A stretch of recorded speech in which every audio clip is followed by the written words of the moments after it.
by saying, go to the woods, look around, don't find a body, follow the pavers, and there's no body. That person who sent them to the woods would be part of this alibi and part of obstruction of justice.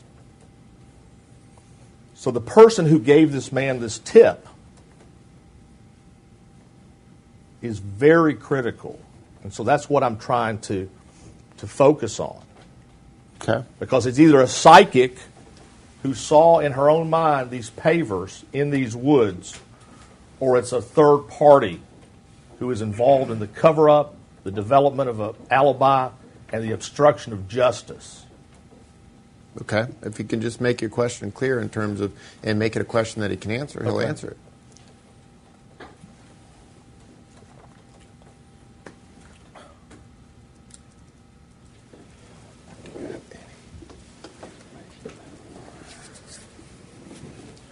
The question would be, with all that said, do you have any information in the regard of everything that I just said to you, that the third person that called Mr.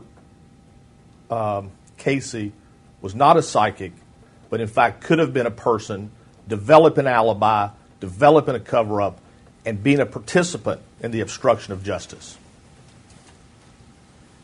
Do you understand the question? I understand the question. I guess, again, thinking of hypothetical things, yeah, it possibly could have been. I really don't know. I mean, I can't answer for Dominic. I can't answer for Jim Hoover or who Dominic might have been talking to on the phone. I have no idea who he was speaking to. I don't have that knowledge. And like I said, I never talked to Dominic about what that date that he was in the particular woods or how many times he was there. I don't have any of that information. That I don't have.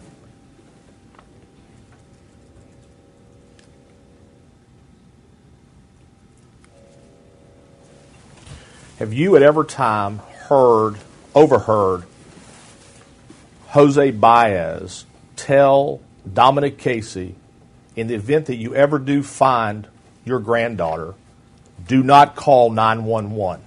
I never heard any of that, never. Do you have any explanation why Mr. Casey would not have called the police the morning that he was going out to the exact spot where your granddaughter was ultimately found? I have no answer for that. I mean, I can't answer for Dominic. I appreciate that. And do you have any explanation why when Mr. Casey went out a second time to the exact place and followed those pavers, that exact path a second time, he did not call the police? Like I said, I cannot answer for Dominic. I cannot.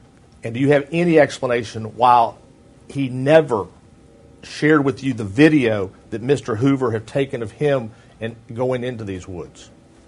No, I have no answer for that either. Honestly, I don't. Do you believe now that Dominic Casey is involved in the cover-up, the creating of an alibi, and the obstruction of justice into this case involving your granddaughter? No, Dominic's not covering anything up. Dominic had no reason to, except to do the right thing. Dominic's always done the right thing with us, as far as I'm concerned.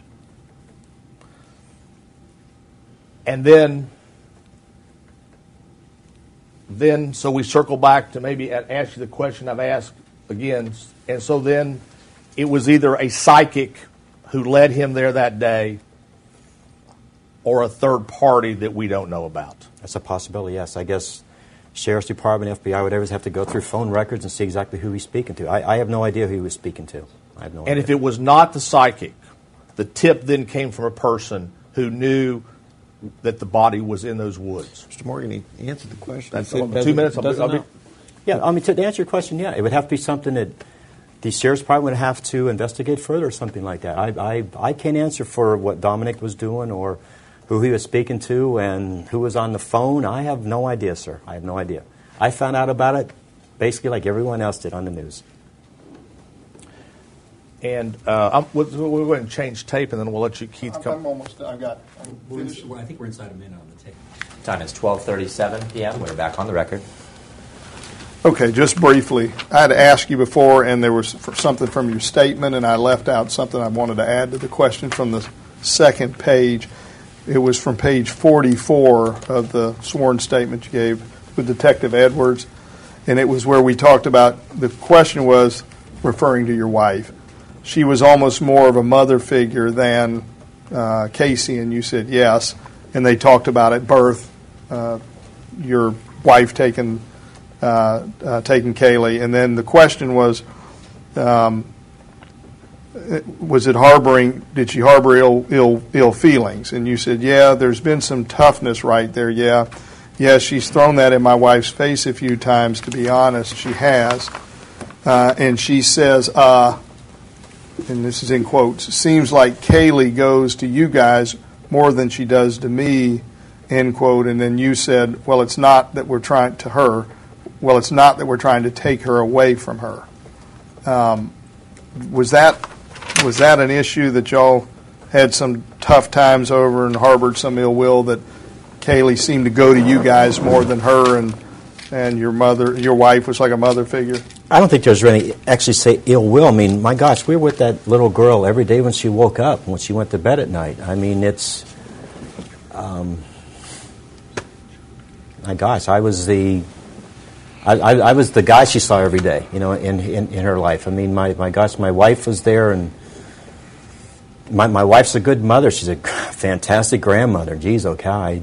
That appears that way, and that's what these were. The question was, the question from the officer was harboring ill feelings, and you said, yeah, there's been some toughness right there. Yeah, she's thrown that in my wife's face a few times, to be honest, and said, seems like Kaylee goes to you guys more than she does. And when I hear you saying throws it in my wife's face, some toughness, and the question under those circumstances, was that an issue where there was some conflict over that subject? No, I think just in the maybe something might have happened in the daily aspect of all living together, and maybe something happened just to trigger something for some words being possibly said. But okay, but those were I'm reading that. Those absolutely. were your words. That there were some tough times, and yes, she threw that in my wife's face and says, seems like Kaylee goes to you guys more than she does me, and you responded, we're not, trying to take her away. Yeah, I mean, I think just because we were around her so much, I mean, my gosh, to say we're loving grandparents, that's sounds an understatement pretty clear. from sometimes. I mean, my gosh, that's to watch that little girl grow up as I watching my daughter grow up again. It's good stuff. And I'm just about done. This is a bit of a tough question, but I need to ask. Has there ever been any incidents where there's been any, for example, where your daughter was choking Kaylee or anything? I'm sorry, I misspoke. Where your daughter and your wife got into it, where there was any physicality? No, that's something that someone has said that on their own. No, nothing has ever happened. There's no proof to that. No, I mean, granted, on any household, especially our household or anyone, husbands and wives, daughters, fathers, brothers, sons, fathers, you have some altercations every once in a while. I mean, verbally. I mean, it's part of life. But as far as physical confrontation, no, sir. No, there's no physical. Between your wife and your daughter? No, never. No. Okay. I don't think we can do anything other than the case. We'll go back to the judge for some of the privilege. Other than the stuff that it was privilege, we'll suspend the deposition. We're done with those questions, and I appreciate that everything calmed down and we got through this latter part.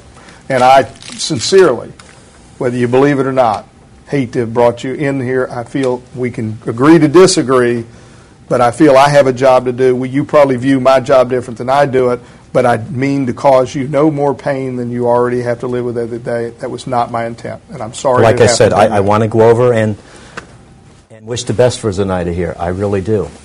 And I don't want to see her have to go through any more of the stuff that she's going through. It's not fair to her.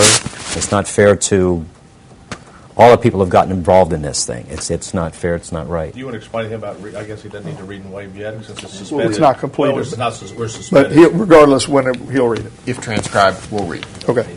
We can go off the video record. Time is 12:42 p.m. We're off Do you record. want to just go ahead and bring Cindy right